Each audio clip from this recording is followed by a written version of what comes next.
It's the ultimate question. What happens to us after we die? The ancient Greeks, through the poet Homer, had their vision of the afterlife, vividly expressed in the epic poems, the Iliad and the Odyssey. In Homer's world, the soul, or psyche, is something like a dream or shadow. It has a likeness or image of the person, but you can't reach out and touch it. And when the body dies, the soul departs. Take, for example, the moment the Greek warrior Patroclus dies at the hand of the Trojan Hector. His soul, fleeting from his limbs, was gone to Hades, bewailing her fate, leaving manliness and youth behind. So what happens next? We get a glimpse when the ghost of Patroclus returns to his friend Achilles in a dream. Bury me quickly, so I may pass through the gates of Hades. The souls, the shades of dead men, drive me off, and will not let me cross the river and mingle with them until my bones are laid to rest. When Achilles reaches out to embrace his friend, his arms pass through him like a vapour, and the ghost vanishes with a gibbering cry. So the afterlife, the kingdom of the god Hades, is a mysterious place across a river that the soul can only reach after a proper burial. To learn more, we must turn to Homer's other epic and his crafty hero Odysseus. On his long and winding journey home from Troy, Odysseus sails to the very edge of the world, where the river Oceanus encircles the earth, marking the boundary between the realms of the living and the dead. When he arrives in the region, wrapped in mist and dark, he performs a sacred ritual, pouring libations and offering the blood of a ram and a ewe. Then gathered the spirits of the dead, brides and unwedded youths, toil-worn old men, and tender maidens with hearts yet new to sorrow, and many too who had been wounded with bronze-tipped spears, men slain in fight, wearing their blood-stained armour. They came thronging about the pit from every side with a wondrous cry. These shades are shadowy, powerless, mere images of their former selves, unable to speak or act until they drink the blood. This ritual briefly brings them back to life, granting them the ability to tell their stories. The first soul to approach is Elphenor, one of Odysseus's own crew. He went to sleep on the roof of Circe's house, drunk, and fell off. The others didn't even realize he was dead. He pleads not to be left unburied. Burn me with my armour and heap up a mound for me on the shore of the grey sea, in memory of an unlucky man. Next, Odysseus meets Tiresias, the blind prophet, and the man whom he wanted to consult in the Underworld.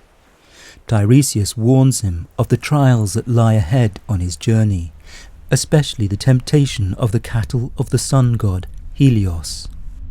If the men of Odysseus harm the cattle, they will perish.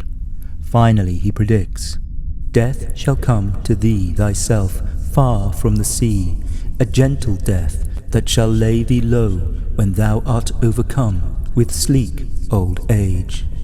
After Tiresias departs, Odysseus meets the spirit of his mother, Anticlea, who died of grief, longing for his return. She tells him about the troubles at his home on the island of Ithaca. His wife, Penelope, works patiently at her loom, while suitors eat them out of house and home. Odysseus tries to embrace his mother, but his arms pass through her. Her soul is like a dream, lacking the physicality and warmth to express the bond between mother and son.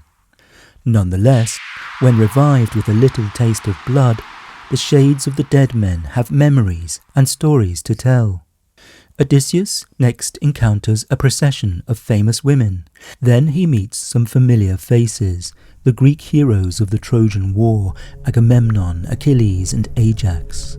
King Agamemnon tells the grim tale of his homecoming, betrayed and murdered by his wife, Clytemnestra.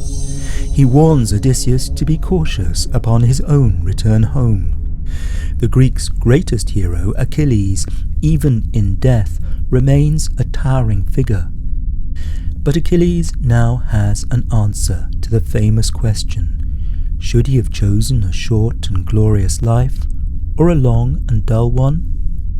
I would rather be a slave on earth for another man, some dirt-poor tenant farmer who scrapes to keep alive, than rule down here over all the breathless dead. Next up, the hero Ajax still harbours a grudge over his quarrel with Odysseus for Achilles' armour.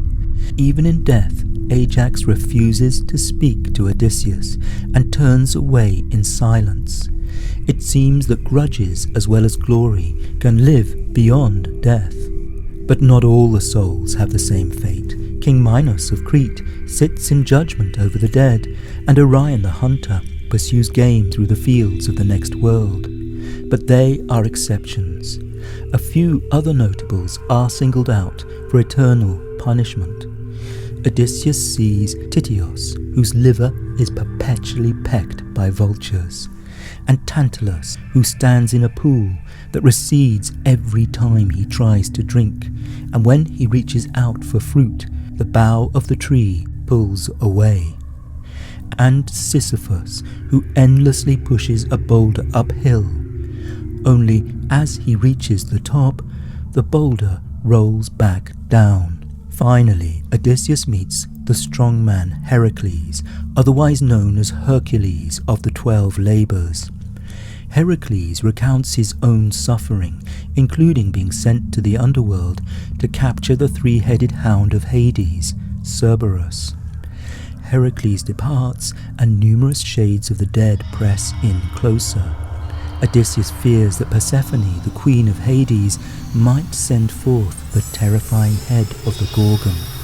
Overcome with dread, he quickly returns to his ship and leaves the land of the dead behind.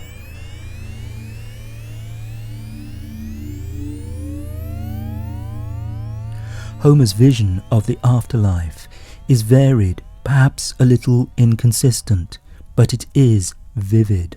Unlike the Christian view of what happens to us next, which is totally vague, the shades of Homer are insubstantial and cut off from warmth and sensation. No amount of glory can bring back the joys of life. Heroes may live on in memory, but death strips away everything that makes life precious, its warmth, vitality, and human connection. In a way, Homer's view is almost the opposite of the later Christian perspective. While we focus on the soul and allegedly rejoice in the expectation of a peaceful afterlife, Homer seems to say that without the body, the soul can't experience joy.